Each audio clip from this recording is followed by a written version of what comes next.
Friends, वेदना stories में आपका स्वागत है। मेरी आज की कहानी है आज की कुंती। नई अध्यापिका ऋतु आज फिर से देरी से आई थी। हस्ताक्षर के लिए मेरे कमरे में घुसते ही वह सफाई देना शुरू हो गई थी। मैम, क्या करूं, अकेली हूं, घर बाहर सब। मैंने उसे बीच में ही टोक दिया था। आप नई हैं, इसलिए शायद अभी स्कूल के नियम कायदे नहीं जानती। घर परिवार की बातें करने की यहाँ बिल्कुल मनाही है। मेरे सख्त रवैये से वह एकदम सकपका गई थी। जी, मैं यहीं स्कूल के आसपास कमरा ढूंढ रही हूँ ताकि समय पर पहुंच सकूं। वह जल्दी जल्दी हस्ताक्षर कर जाने लगी तो मैंने कुछ सोचकर उसे फिर रोक दिया।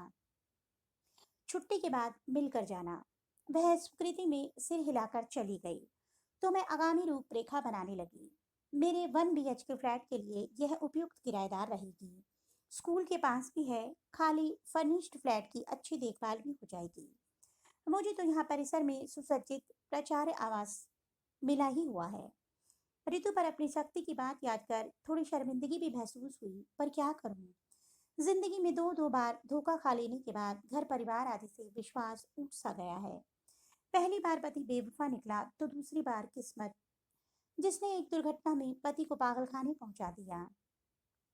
जीवन के इस पड़ाव पर अवैवाहिक जीवन की साथ तो नहीं रही, पर मातृत्व सुख के लिए दिल कई बार मचल उठता है। कोई मेरे घाव ना कुरेद डाले, इसलिए मैंने स्टाफ को काम और घर परिवार को अलग अलग रखने की सख्त हिदायत दे रखी थी। छुट्टी के बाद ऋतु डरते डरते मेरे पास आई तो मैंने उसे अपने इरादे से अवगत करा दिया। मैं बच्चों की तरह किलक उठी। मैम, आपने तो मेरी समस्या चुटकियों में हल कर डाली। लोग ऐसे ही आपको हिटलर और न जाने क्या क्या पुकारते हैं। वह अपनी ही धुन में बोल तो गई, पर फिर तुरंत चीप काट ली। उसकी बचकानी हरकत पर मेरे चेहरे पर मुस्कुराहट आ गई।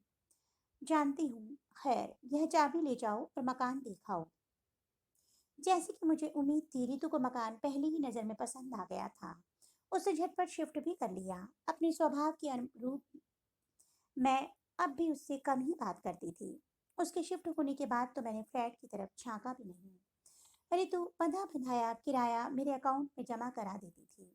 इधर कुछ दिनों से वह आकस्मिक अवकाश ज्यादा लेने लगी थी। कभी तबीयत खराब होने के नाम पर आधी छुट्टी भी ले लेती थी। फिर मैंने उसके पेट में हल्का उभार महसूस किया, जिसे वह बड़ी सफाई से दुपट्टे या शॉल में छुपा लेती थी। तो क्या वह विवाहिता है? पर उसने तो कहा था अकेली हूँ। अच्छा, यहाँ अकेली रहती होगी। पति की नौकरी कहीं और होगी। उत्सुकता के बावजूद अपने ही उसूलों के कारण मैं उससे या किसी और से इस बारे में पूछताछ भी नहीं कर सकती थी। मेरा सब सही था। कुछ महीनों बाद ही वह लंबी छुट्टी पर चली गई और लौटी तो उभार गायब था। शायद खुद ही माँ बनने की मिठाई खिला दे, सोचकर मैं शांत बनी रही। पर ऐसा कुछ नहीं हुआ। वह एकदम सामान्य थी, मानो कुछ हुआ ही ना हो। साल बीतते न बीतते मुझे फिर उसके गर्भवती होने का शक हुआ, और इस बार भी कुछ महीनों बाद वह लंबी छुट्टी पर चली गई। उसे छुट्टियों की परवाह नहीं थी। सवैतनिक अवकाश खत्म हो जाने पर वह अवैतनिक अवकाश लेने में भी संकोच नहीं करती थी। इस बार भी वह भरा भरा शरीर लेकर लौटी, मानो प्रसूति के बाद खूब सेहत बनाकर लौटी हो। चुपके चुपके शायद उसने अपने सहकर्मियों को पार्टी भी दी हो, पर मैं जानती थी कि मेरे स्वभाव को भली भांति जानने वाले मेरे सामने कोई ऐसी बात नहीं करेंगे। पार्टी में बुलाना तो दूर की बात थी। दिवाली पर मैंने अपने फ्लैट का रंग रोगन करवाया तो भुगतान के पूर्व एक बार जाकर देख आने की जरूरत महसूस हुई। इस बहाने शायद ऋतु के बच्चों आदि से मिलने की ख्वाहिश भी मन में थी, पर यहाँ भी निराशा ही हाथ लगी। घर में बच्चे तो क्या, उनका कोई चिन्ह तक नहीं था। न कपड़े, न खिलौने। जरूर अपने नाना नानी या दादा दादी के पास रहते होंगे, पर कोई तस्वीर तो हो। ठेकेदार के संग खड़े खड़े ही मैं पूरे घर का निरीक्षण कराई। रितु ने औपचारिकता बस चाय के लिए अवश्य पूछा, पर मुझे रोक कर बिठाने बतियाने में उसकी कोई दिलचस्पी नजर नहीं आई। अपने कठोर व्यवहार के कारण मैंने खुद ही तो अपने को सबसे काट रखा था, इसीलिए किसी से कोई अपेक्षा रखने का हक भी नहीं था। आश्चर्य तो तब हुआ जब रितु ने आकर मुझे बताया कि महीने भर बाद वह मकान खाली करने वाली है। आप चाहें तो दूसरा किराएदार देख लें, नहीं तो मैं लाऊं। हमारे स्टाफ के ही एक दो सदस्य तैयार हैं। हो जाएगा, कोई बड़ी समस्या नहीं है। पर तुम कहाँ जा रही हो? रितु ने झिझकते हुए अपनी शादी का कार्ड पकड़ा दिया तो मैं आश्चर्यचकित हो गई। मैं अब अपने होने वाले पति के शहर में ही नौकरी खोज लूंगी। आप शादी में जरूर आइएगा, मुझे बहुत खुशी होगी। रितु तो टेबल पर कार्ड रख कर चली गई, लेकिन मैं देर तक प्रश्नों के भंवरजाल में ही उलझी रही। क्या रितु दूसरी शादी कर रही है? बच्चे किसके पास रहेंगे? पहले पति का क्या हुआ? अपने निरंकुश एकाकी स्वभाव पर आज मुझे बहुत गुस्सा आ रहा था। किसी से आगे बढ़कर कुछ भी पूछ नहीं सकती थी। शादी तो दूसरे शहर में थी जिसमें मैं सम्मिलित नहीं हुई, पर अपने ही शहर में उसने सहकर्मियों और दोस्तों को जो छोटी सी पार्टी दी, उसमें मैं शामिल हुई। सुदर्शन, गरिमामय व्यक्तित्व वाले अपने पति के पास नववधु के श्रृंगार में खड़ी रितु बहुत प्यारी लग रही थी। उनके घर परिवार वालों के अतिशय उत्साह को देखकर कहीं भी ऐसा नहीं लग रहा था कि यह उनकी या उनमें से किसी की भी दूसरी शादी है। सब तरफ नजरें दौड़ाने के बाद भी मुझे दोनों छोटे बच्चों का भी कोई चिन्ह नजर नहीं आया। रितु ने अपनी माँ से मिलवाया। पापा ने तो नया नया बिजनेस शुरू किया है, इसीलिए आ नहीं पाए। आप माँ से मिलिए। माँ, ये मेरी प्रिंसिपल, जिनके मकान में हम रह रहे हैं और जिन्होंने हमेशा मेरी मदद की है। उसकी माँ गौर से मुझे देख रही थी। तुम प्रज्ञा हो, निर्मला की छोटी बहन? मैं अचकचा गई थी। उन्हें गौर से देखने पर खुशी के मारे मेरी भी चीख निकल गई। विनीता दीदी, उन्होंने आगे बढ़कर मुझे बाहों में भर लिया।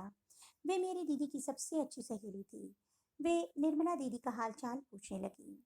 इससे पहले कि वे मेरे बारे में जानकारी लें, मैंने उन्हें अगले दिन लंच के लिए आमंत्रित कर लिया। साथ में नवविवाहिता वर वधु को तो आमंत्रित करना ही था। अगले दिन स्कूल की छुट्टी भी थी, तो दीदी से खूब गपशप का मूड था। अब विनीता दीदी से तो ऋतु के वैवाहिक जीवन की असलियत जानकर ही रहूंगी, भले ही उसके लिए मुझे उनके सामने अपने अतीत के पन्ने खोलने पड़े। मैंने सोच लिया था।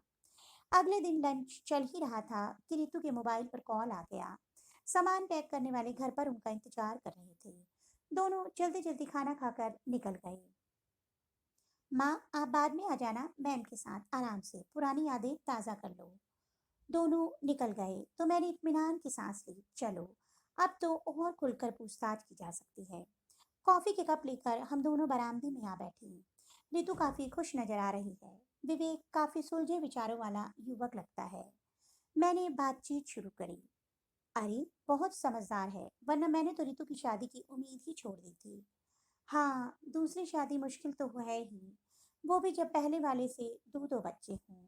मैंने सहानुभूति दर्शाई। दूसरी? तुम्हें कोई गलतफहमी हुई है, रितु की तो पहली शादी हो रही है। और बच्चे? वे उसके नहीं थे। रितु उनकी सरोगेट मदर मात्र थी। मुझे चक्कर आने लगे थे। किसी तरह से मैंने खुद को संभाला। पर रितु को यह सब करने की क्या जरूरत थी? अब क्या बताऊं? रितु हमारी इकलौती संतान है। हम लोग उसकी शादी की सोच ही रहे थे कि उसके पापा को बिजनेस में जबरदस्त घाटा हो गया। हम लोग एक तरह से सड़क पर ही आ गए थे।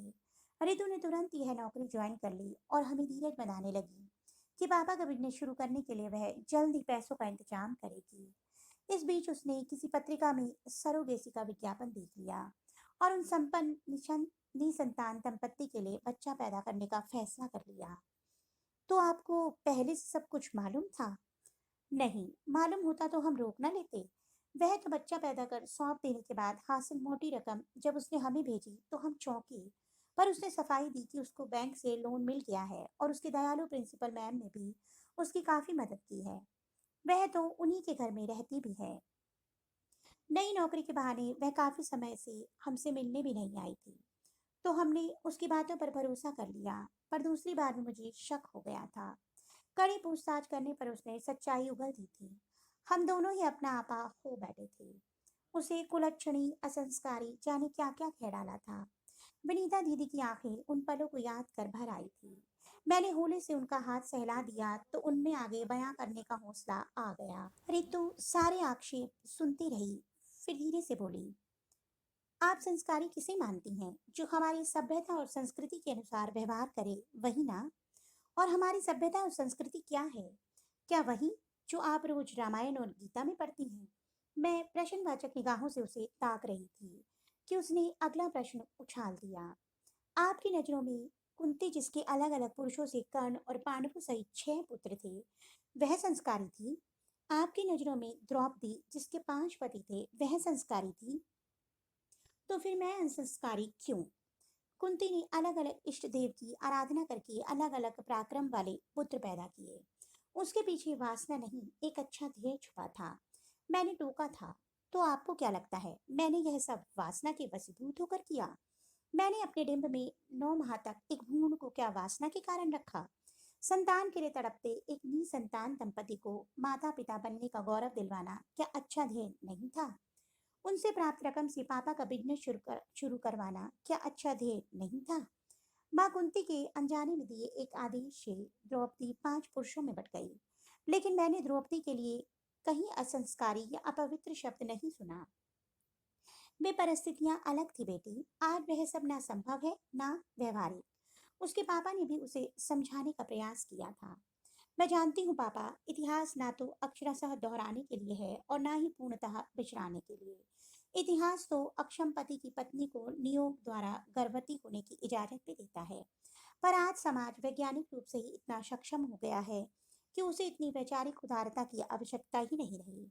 Surrogacy, sperm donation, test tube baby, egg freezing जैसे ढेरों विकल्प मौजूद हैं। बदलते समाज में बदलते प्रतिमानों को अपनाना व्यवहारिक बनने का सबूत है, ना कि असंस्कारी होने का। तो फिर हमने से तो फिर हमसे यह सब छुपाया क्यों? क्योंकि मुझे डर था कि आप मुझे इमोशनली ब्लैकमेल कर कमजोर बना देंगे और ऐसा करने से रोक देंगी। आपकी अवहेलना करने का मेरा कोई इरादा नहीं था। लेकिन बेटी, अब तुझसे शादी कौन करेगा? हमें इस बात को दबाकर रखना होगा। मैंने एक कातर स्वर में कहा था। मैं कुंती वाली गलती नहीं दोहराऊंगी माँ, जिसने बात को दबाए रखकर अनजाने में ही भाई को भाइयों के विरुद्ध खड़ा कर दिया था। मुझसे शादी करने वाले शख्स को मुझसे मेरी सच्चाई के साथ स्वीकारना होगा।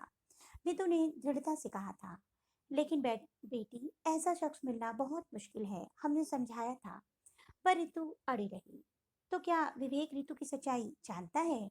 मैंने अपनी उत्सुक निगाहें विनीता दीदी पर टिका दी थी। न केवल जानता है बल्कि उस सच्चाई का सम्मान भी करता है। वह खुद स्पर्म डोनेट करके कुछ निसंतान दंपतियों को संतान सुख दिलवा चुका है। वाह! मैंने मन ही मन उस प्रगतिशील खुली सोच वाले युगल को सलाम किया, जिसने मुझे मातृत्व सुख उठाने की नई राह सुझा दी थी। तो दोस्तों, आपको मेरी कहानी कैसी लगी? कमेंट बॉक्स में अवश्य बताइएगा।